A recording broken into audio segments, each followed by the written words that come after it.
দেখেছেন মহারাজ, দেখেছেন? শীতে ঘুম থেকে উঠতে দেরি হয় বলে তার দেরি হয়, বর্ষায় রাস্তায় জল বলে তার দেরি হয়, আর গরমে কি বলবেন? হ্যাঁ, কি বলবেন? সত্যি গোপালের এই দেরি ব্যাপারটা সহ্যের সীমা অতিক্রম করছে। রাজকোষের অবস্থা শূন্য, আর সেই বিষয়ে একটা জরুরি আলোচনার প্রয়োজন। কিন্তু আপনি তো কোনোদিন সেটা বুঝতেই পারেন না। গোপাল যেন আপনার মানে কি হৃৎপিণ্ড। হ্যাঁ, এই পথে ঘাটে কোনো না কোনো সমস্যা হতেই পারে, তার জন্য আমাদের এই সমালোচনা না করে অন্য ব্যাপারে মনোনিবেশ করা উচিত। না না বিজ্ঞানী, আজকের পরে হয় আমি থাকবো, নইলে গোপাল থাকবে। এই মন্ত্রী মশাই না থাকলে আমিও থাকবো না। হ্যাঁ, আমিও থাকবো না। আমরা নিয়ম মেনে চলবো, আর একজন অনিয়মে এটা হতে পারে না। একটা কথা বলবো মহারাজ, হ্যাঁ বলো। চিরকাল আপনি গোপালের কথা শুনেছেন আর খই ছড়ানোর মতন প্রজাদের অর্থ দান করেছেন। সেই জন্য 10 বছর আগেও আপনার প্রতিপত্তি যা ছিল আজকেও তাই আছে। সত্যি এটা ভেবে দেখিনি তো। এত ভালো মানুষই ছাড়ুন মহারাজ, একটু নিজের কথা ভাবুন, গোপালের কথা না শুনে।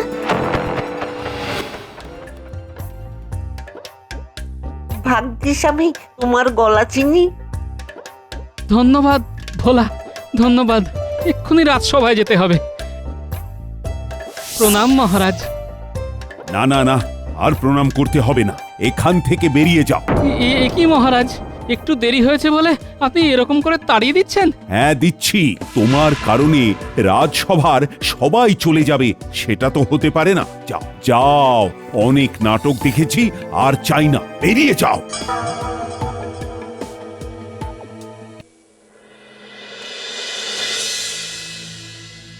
আমার তো সামান্য দেরি হয়েছিল, তার জন্য একেবারে তাড়িয়ে দিলেন মহারাজ। ওহো, আর না কি কানা কেঁদো না তো। রাস্তায় তো শত্রু ভরিয়ে রেখেছো, নইলে এরকম কেউ দিনে দুপুরে চাদর চাপা দিয়ে বেঁধে রাখে? ওসব বাদ দাও, এখন আমি কি করব? আমাদের সংসার কি করে চলবে? শোনো, রাজসভার চাকরি যখন চলে গেছে তখন ওটা নিয়ে চিন্তা ভাবনা করে লাভ নেই, বুঝেছো? ঠিকই বলেছো। তুমি কালকে সকাল থেকে রাজ্যের চাষি ভাইদের সঙ্গে কথা বলো, চাষাবাদে মন দাও গো। বেশ। আমার সত্যি খারাপ লাগছে এটা বলতে যে গোপাল দাদা, তোমাকে আর এই দুঃখের কথা বলতে হবে না। আমরা সবাই গিন্নিমার কাছে শুনেছি এ নিশ্চয়ই ষড়যন্ত্র। কিন্তু এখন আমরা বিপদের মধ্যে দিয়ে কাটাচ্ছি। কাঠফাটা রোদ, বর্ষা আসার সময় হয়ে গেল, এতটুকু জলের চিহ্ন নেই। আমরাই কি করে সংসার চালাবো বুঝতে পারছি না। হ্যাঁ, আরে জল নেই তো জল আসবে, কিন্তু ট্যাঙ্কে বীজ কেনার পয়সা নেই, সেটা গোপাল দাদাকে বলো। কি বলবো বলো তো? কি সমস্যা? আমি নিজেই তোমাদের কাছে সাহায্য চাইতে এলাম, এখন তো দেখছি তোমরা আমার থেকেও কষ্টের মধ্যে আছো। আমার না হয় সঞ্চিত অর্থ দিয়ে মাসখানেক চলবে। এখন কি করি বলো তো গোপাল দাদা? এক কাজ করো, তোমরা সবাই মিলে মহারাজের কাছে যাও। মহারাজ যদি তোমাদের কিছু অর্থ সাহায্য করেন তাহলে তোমাদের বীজ ধান কিনতে সমস্যা হবে না। তুমি আমাদের সঙ্গে যাবে তো? না না, এই মুহূর্তে আমি যাব না, তোমরা যাও, পরে দরকার হলে যাব।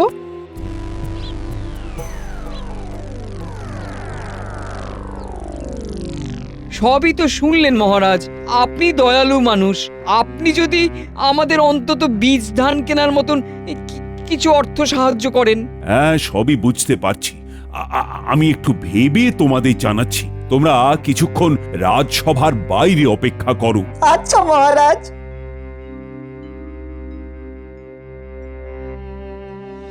মহারাজ, এই সময়ে চাষাবাদ হচ্ছে না, চাষিরা চাপের মধ্যে আছে। এই সুযোগে আপনি জমি জমা সস্তায় নিজের নামে লিখিয়ে নিন আর বলুন যে আপনি বীজ দেবেন। কি, আমি কোথা থেকে বীজ পাবো? এত চাপা গলায় আলোচনা হলে তো আমরা কিছুই শুনতে পাবো না। এটা তোমাদের শোনার বিষয় না, এটা আমার আর মহারাজের ব্যক্তিগত বিষয়। কেমন? আকাশে কাক, আমি তো অবাক। মহারাজ, আমি দায়িত্ব নিয়ে আপনার সিন্দুক ভরাবো, আপনি শুধু আমার কথা কয়েক মাস শুনে চলুন, নইলে আপনি আমাকে তাড়িয়ে দেবেন। বেশ, আচ্ছা রাজসভা সদ্গণ, তোমরা সবাই এখন বাড়ি যাও, যখন দরকার হবে তোমাদের ডেকে নেব।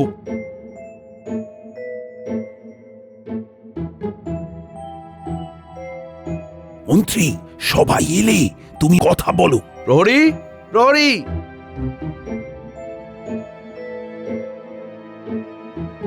আগে বলুন। বাইরে যে চাষি ভাইরা দাঁড়িয়ে অপেক্ষা করছেন তাদের আসতে বলো।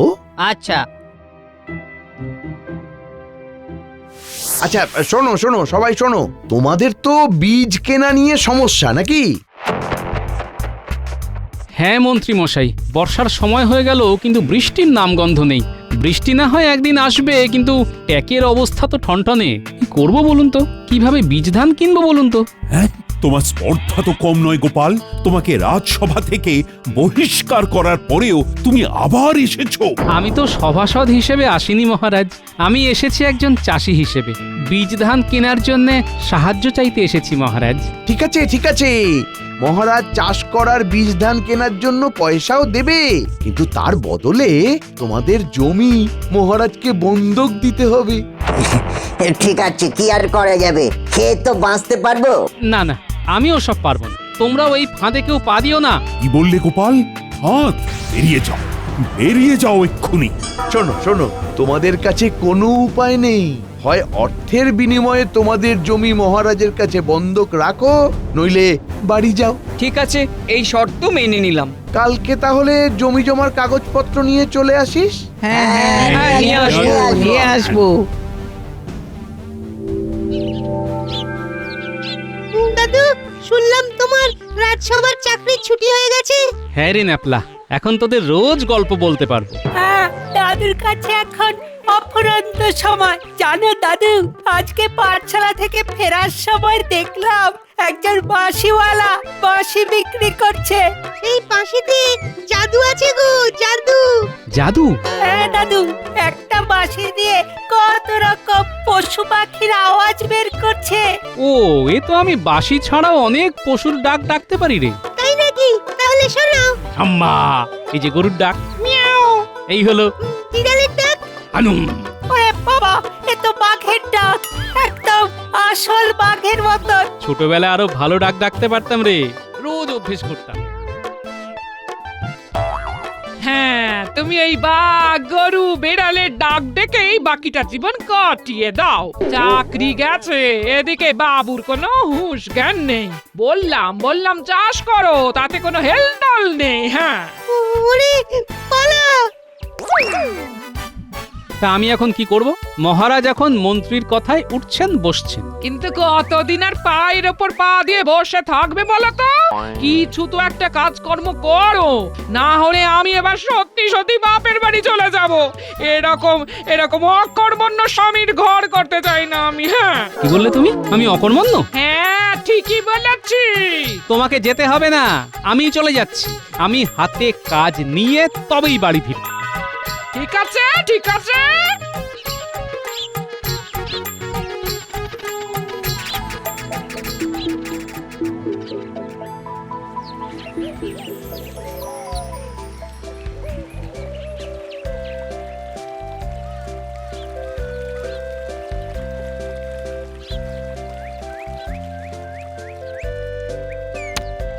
কি গো মাঝি ভাই, তুমি পাড়ে নৌকো বেঁধে ফেলছো যে, আর নৌকো টানবে না?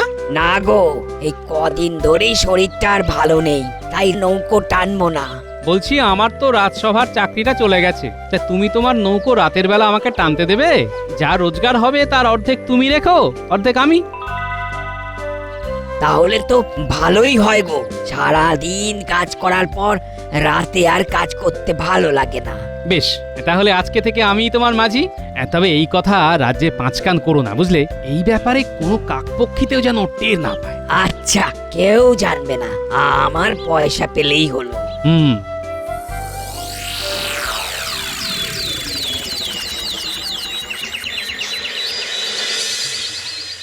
যারা যারা তাদের জমি বন্ধক দিচ্ছ, তারা তারা এই কাগজে স্বাক্ষর করো। আমরা তো স্বাক্ষর করতে জানি না। তাহলে আঙুলের টিপ ছাপ দাও। স্বাক্ষরের বালাই তো মিটে গেল মহারাজ। এবার আমাদের অর্থ সাহায্য দিন।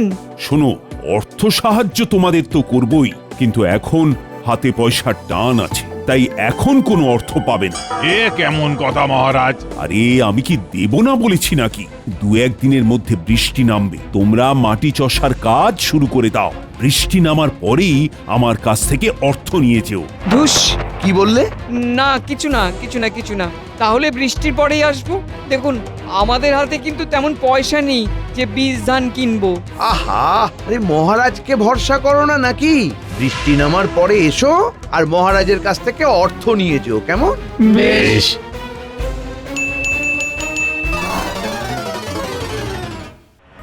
গোপাল দাদা ঠিকই বলেছিল, কালকে স্বাক্ষর করে জমি জমার কাগজ দিয়ে ফাঁকা হাতে চলে এলাম। কি যে হবে আমাদের কে জানে, এখন ওপরালাই ভরসা।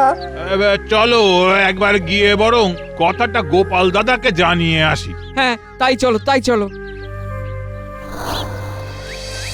দেখো, আমি জানতাম এরকম কোন একটা চাল চালবে। এখন মহারাজ মন্ত্রীর কথা শুনছেন, সিন্দুক ভরার জন্য প্রজাদের কথা আর ভাবছেন না। এখন তাহলে আমরা কি করব গোপাল দাদা?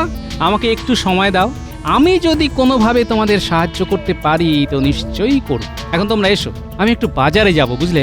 আচ্ছা, গোপাল দাদা।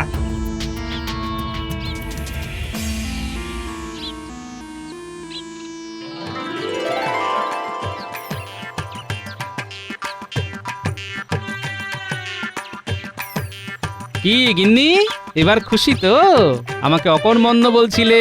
আরে দূর, আমি কথার কথা বলেছি গো, এ বলেছি নাকি?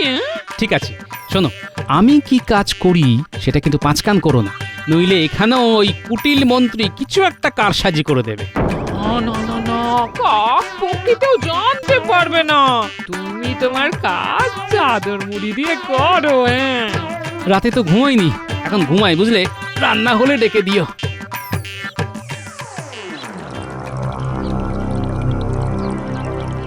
মহারাজ, একটা ছোট মুখে বড় কথা বলবো। হ্যাঁ বলো। রাস্তায় আস্তে আস্তে এই কানা ঘুষও শুনতে পেলাম আপনি চাষিদের কাছ থেকে জমি জায়গা লিখিয়ে নিয়েছেন, কিন্তু তার বদলে একটা কানা করিও দেননি। ওটা তুমি ধান শুনতে কান শুনেছো, আর রাজকোষ খালি, সেটা তোমরা জানো না নাকি? মাফ করবেন মহারাজ, আমার মনে হয় প্রতিশ্রুতি দিলে সেটা রাখা উচিত। ঠিক আছে ঠিক আছে, তোমরাই তাহলে বলো কিভাবে রাজকোষ ভরবো। আমার মনে হয় বাণিজ্য করলে সম্ভব। হ্যাঁ, সেটা সুদূর প্রসারী চিন্তা, কিন্তু তাড়াতাড়ি তো আর অর্থ ভরানো যাবে না। একটু ভাবতে হবে। মহারাজ, আপনি এদের কথায় পাত্তা দেবেন না, আমার কথা শুনুন। আমি আপনার সিন্দুক ভরিয়ে দেব। কিভাবে? এটা আমি গোপনে বলতে চাই। এই তোমরা সবাই একটু বাইরে গিয়ে অপেক্ষা করো তো।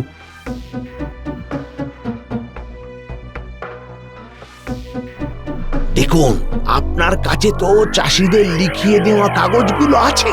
আমাকে দায়িত্ব দিন, আমি ওগুলো নদীর ওপারে শহরের এক বড় ব্যবসাদারের কাছে বেচে দিয়ে আসবো।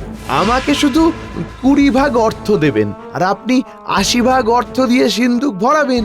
গরিব চাষিদের ব্যাপার আপনি নিজে বুঝে নেবেন যে কতটা দিলে ওরা বীজ দান কিনতে পারবে। কিন্তু আর কোনো কিন্তু না মহারাজ, যা বললাম সেটাই করুন। অনেক দিন তো হতে চললো, আর দেরি করা চলবে না। অনেক তো প্রজাদের কথা ভেবেছেন, এবার একটু নিজের কথা ভাবুন। বেশ, তোমার উপরই দায়িত্ব থাকলো, আমি আর চাপ নিতে পারছি না।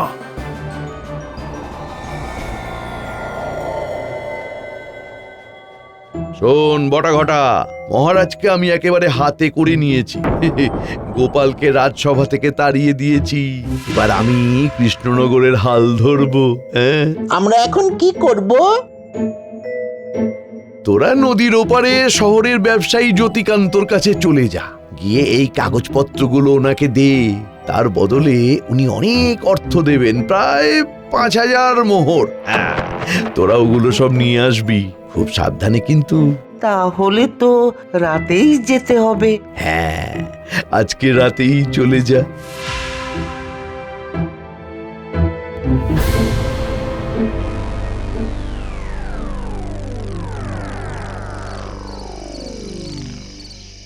ও মাঝি ভাই ওপারে যাবে নাকি? আরে আরে এ তো বটা ঘটা। হ্যাঁ যাবো বলেই তো বসে আছি। আমরা একটু ওই শহরের দিকে যাব, তুমি ওপারে গিয়ে পাড়েই একটু আমাদের জন্য অপেক্ষা করতে পারবে তো? পারবো। অমন ভূতের মতো চাদর মুড়ি দিয়ে কেন মাঝি ভাই?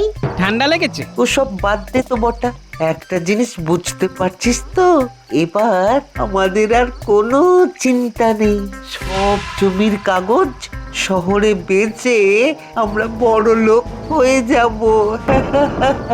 আর কদিন পরে ভাবছি শহরেই পাকা বাড়িতে থাকবো।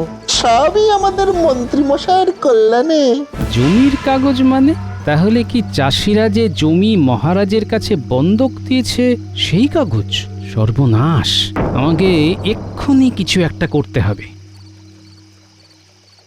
আরে মাঝি ভাই, প্রকৃতির ডাক।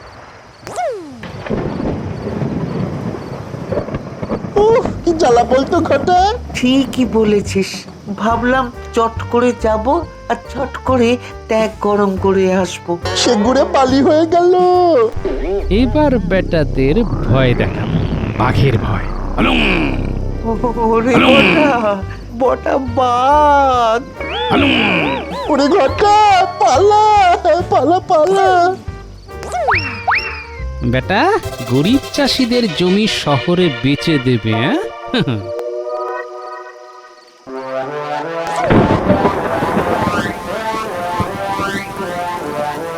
ওরে আমাকে বাঁচা রে, এবার তো মনে হচ্ছে বৃষ্টিতে ভিজে মরে যাব।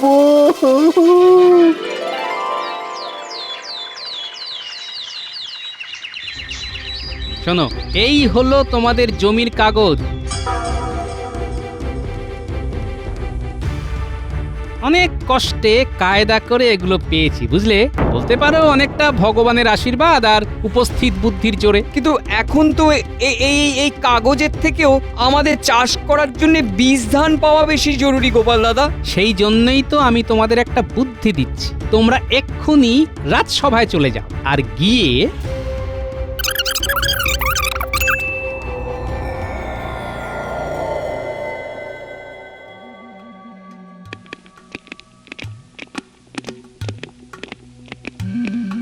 মহারাজ, বর্ষা নেমে গেছে, আপনার কথা মতো এবার আমাদের বীজ ধান কেনার অর্থ দিন। দাঁড়াও, মন্ত্রী আসুক, দেখছি। তোমরা তোমাদের প্রাপ্য টাকা পয়সা অর্থ সব পাবে।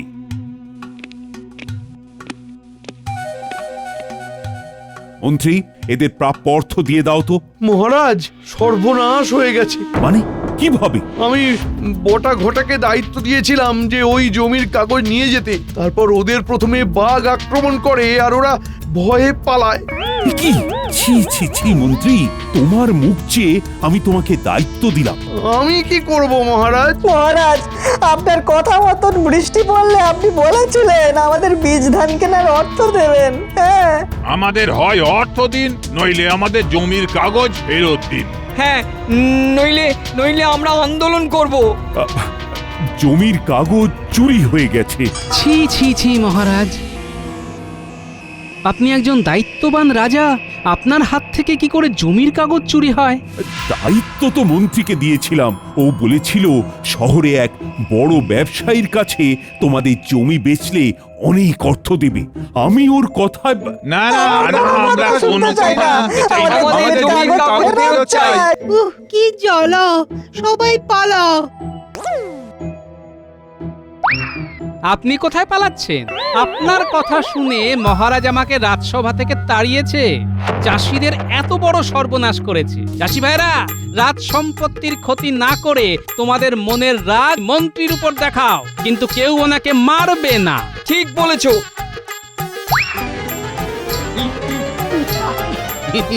ওরে বাড়ি, ওরে বাড়ি, ওরে বাবারি, তোমাদের বীজ ধান কেনার টাকা আমি দেবো। আমি অল্প অল্প করে রাজকোষ ফাঁকা করেছি, তাই আজকে এই হাল। মন্ত্রী, তুমি আজকে এখন থেকে মন্ত্রী স্থাবর অস্থাবর সমস্ত সম্পত্তি হরণ করা হলো, আর সেগুলো গ্রামের সকল চাষিদের দিয়ে দেওয়া হবে। আর আমার চাকরি? তোমার চাকরিও তুমি ফেরত পাবে। আমি তো ভাতেও মরলাম, পাতেও মরলাম। এবার তোমাকে কারাগারে বন্দি করে সারাদিন কাতুকুতু আর সুরসুরি দেওয়া হবে। আর চাষি ভাইদের জমির নতুন কাগজ দলিল বানানো হবে। সেসব আমাদের চাই না মহারাজ। কালকে গোপাল দাদাই গোটা গোটাকে ভয় দেখিয়ে ওদের থেকে কাগজ উদ্ধার করেছে। হ্যাঁ নয় হ্যাঁ